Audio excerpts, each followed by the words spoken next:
दोस्तों आईसीयू में जितने भी पेशेंट वेंटिलेटर पर रहते हैं उसमें मृत्यु दर का एक बहुत बड़ा कारण एआरडीएस है, जिसे एक्यूट रेस्पिरेटरी डिस्ट्रेस सिंड्रोम भी कहते हैं। दोस्तों आज हम लोग इसी के बारे में बात करेंगे, ये क्या होता है, इसमें क्या ट्रीटमेंट दिया जाता है, इसको कैसे पहचाना जाता है और हम इससे कैसे बच सकते हैं।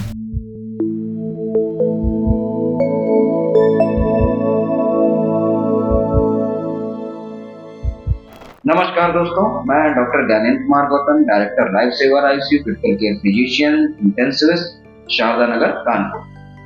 दोस्तों एआरडीएस एक सिंड्रोम है जो कि लंग इंजरी करता है। या तो ये डायरेक्ट लंग इंजरी कर सकता है, मतलब पल्मोनरी कॉजेज होते हैं जो कि लंग से रिलेटेड होते हैं, या फिर एक्स्ट्रा पल्मोनरी कॉजेज भी होते हैं जिसकी वजह से लंग इंजरी हो जाती है। इसके कारणों पे मैं बाद में बात करूंगा। पहले हम लोग ये जानते हैं ये होता क्या है। सबसे पहली चीज तो ये एक्यूट है। एक्यूट मतलब बहुत ही शॉर्ट ड्यूरेशन में ये हो जाता है, जो कि 7 दिन का डिफिनेशन में 7 दिन का समय होता है। जब भी आपको वो कारण हुआ हो और आपके सिम्टम आए, उसमें 7 दिन के अंदर में ही एआरडीएस हो जाता है।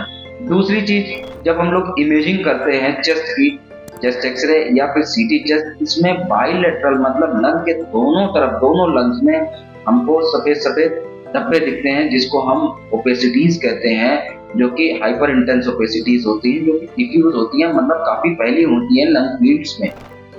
तीसरी चीज, इकोकार्डियोग्राफी करते हैं। हम ये देखते हैं कि क्या ये प्रॉब्लम लंग की वजह से तो नहीं हो रही है, जो पानी जमा हो रहा है, या फिर जो ओपेसिटीज हैं वो कार्डियक कॉज तो नहीं है उसकी वजह से।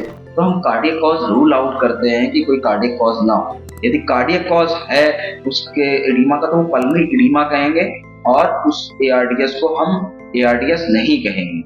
चौथी चीज क्या करते हैं कि हम लोग एक आर्टीरियल ब्लड गैस करते हैं, उससे हम पेशेंट का ऑक्सीजन का लेवल देखते हैं और सीवियरिटी निकालते हैं कि पेशेंट का ऑक्सीजन लेवल कितना सीवियरली कम है, जो कि हम 3 माइल्ड, मॉडरेट, सीवियर में इसको कैटेगराइज करते हैं हाइपोक्सिया को।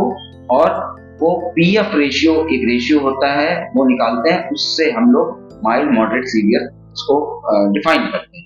तो हमारा पेशेंट माइल्ड एआरडीएस में हो सकता है, मॉडरेट एआरडीएस में होता है, सीवियर एआरडीएस में हो सकता है। तो दोस्तों मैंने ये बताया कि 7 दिन के अंदर यदि ये प्रॉब्लम होने लगे, जिसमें चेस्ट एक्सरे में या सीटी टेस्ट में बाइलेटरल इन्फिल्ट्रेट्स या फिर ओपेसिटीज दिखने लगे, उसका कारण दिल में या हार्ट से रिलेटेड नहीं होना चाहिए। चौथी चीज, लेवल हाइपोक्सिया पीएफ रेशियो 300 से कम होना चाहिए, तो हम इसको एआरडीएस मानते हैं। दोस्तों ये बहुत लीथल प्रॉब्लम है जो जानलेवा होती है कि सही समय पर ठीक नहीं की गई। ज्यादातर पेशेंट यदि अनट्रीटेड रहते हैं या इनअप्रोप्रिएट ट्रीटमेंट होता है तो पेशेंट की जान जा सकती है। तो दोस्तों इनके कारण क्या होते हैं? कारण लंग से रिलेटेड भी हो सकता है और लंग से रिलेटेड नहीं भी हो सकता है। पल्मोनरी कॉज हो सकता है, एक्स्ट्रा पल्मोनरी कॉज हो सकता है। एक्स्ट्रा पल्मोनरी कॉज की हम बात करेंगे पहले, क्योंकि ये ज्यादातर लोग मिस कर देते हैं। सबसे पहला कारण सेप्सिस है। मैंने पहले वीडियो कुछ बनाए हैं सेप्सिस के, आप उसको देख लीजिएगा। नहीं है तो मैं एक नया वीडियो भी आपको शेयर कर दूंगा कि सेप्सिस क्या होता है। सेप्सिस, जिसमें हम लोग आम भाषा में सेप्टिक कहते हैं, उसको ही मान लेते हैं कि वो सेप्सिस है। उसकी वजह से भी डायरेक्ट इनडायरेक्ट लंग इंजरी हो सकती है। दूसरी चीज, पैंक्रेटिस। पैंक्रियाज एक छोटी सी ग्रंथि है हम लोगों के पेट में, जो कि बहुत सारे एंजाइम प्रोड्यूस करती है। तो ज्यादातर केसेस में जो लोग बहुत ज्यादा शराब पीते हैं या फिर जिनको बहुत लंबे समय में गॉल स्टोन होता है, उनको भी पैंक्रेटिस हो जाती है। तो ऐसे पेशेंट में भी एआरडीएस डेवलप हो सकता है, इनडायरेक्ट लंग इंजरी हो जाती है। तीसरी चीज, ब्लड ट्रांसफ्यूजन यदि होते हैं तो उसमें भी एआरडीएस होता है, जिसमें कि हम ट्राली कहते हैं। ट्राली एक बहुत बड़ा एक कारण है। यदि ब्लड ट्रांसफ्यूजन होता है तो उसके दौरान पेशेंट का बहुत मॉर्बिडिटी बढ़ जाती है। चौथा बहुत बड़ा कारण है मैसिव ट्रॉमा, मल्टीपल ट्रॉमा। यदि बॉडी में एक साथ हो जाए तो भी एक ऐसा स्ट्रेस लंग को मिलता है जिसकी वजह से पेशेंट को इनडायरेक्ट लंग इंजरी हो सकती है। तो ये हो गया extra pulmonary causes. Pulmonary causes में हम आएंगे तो आप सीधा निमोनिया है, पेशेंट को लंग का इन्फेक्शन हो सकता है, टॉक्सिक इनहेलेशन हो सकता है, आप कोई बहुत इनहेलेशन, बहुत ही इरिटेंट फ्यूम्स जो होती हैं यदि इनहेलेशन कर रहे तो उसकी वजह से हो सकता है। नियर ड्राउनिंग की वजह से हो सकता है, या पेशेंट या कोई भी आदमी यदि ड्राउनिंग हो जाए, उसकी डूबने लगे और उसके शरीर में पूरा, उसके लंग्स में पूरा पानी भर जाए, उसमें एआरडीएस डेवलप हो सकता है।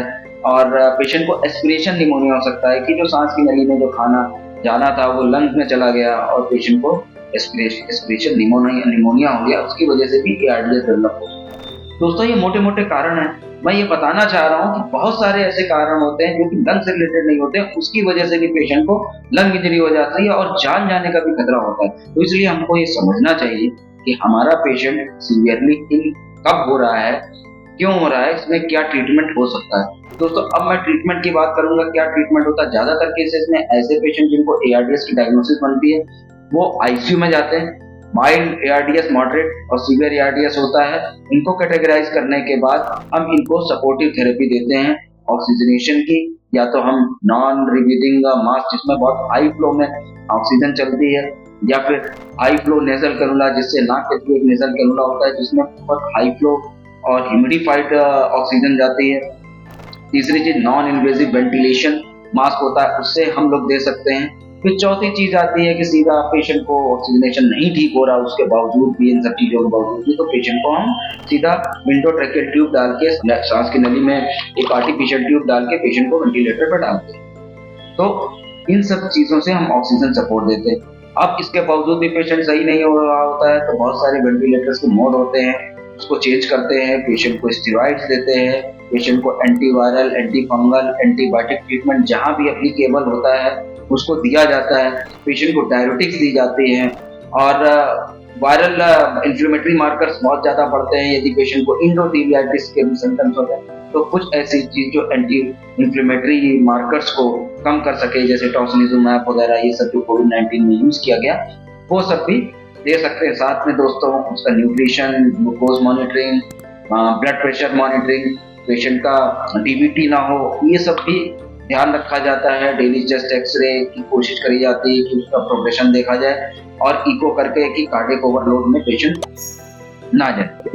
इन सब चीजों करने के बाद पेशेंट को हम कोशिश करते हैं कि पेशेंट हमारा ठीक हो जाए और जल्दी से जल्दी पेशेंट को वेंटिलेटर से वीन किया जा सके। तो दोस्तों यदि आप लोगों को एआरडीएस से रिलेटेड कोई समस्या है, कोई परेशानी है और पेशेंट आपका ठीक नहीं हो रहा है, तो मेरा व्हाट्सएप नंबर नीचे चल रहा है, आप लोग सीधा बात कर सकते हैं।